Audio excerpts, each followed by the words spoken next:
আসসালামু আলাইকুম। আজকে অনেক ইম্পর্টেন্ট একটা ব্যাপার নিয়ে কথা বলবো, টায়ারের নাম্বার। এই টায়ারের নাম্বারটা জানা আমাদের জন্য অনেক জরুরি, কারণ টায়ারের নাম্বারটা অনেক কিছু মিনিং করে।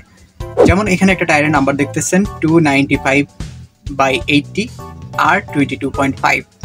এটার মিনিংটা কি?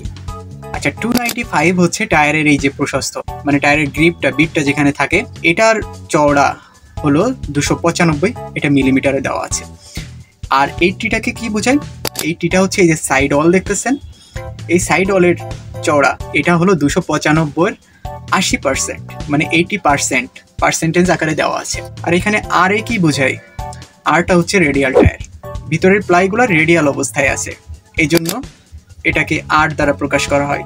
আর শেষে আছে 22.5, এটাই হলো আপনার রিমের সাইজ, মানে রিমের ব্যাস।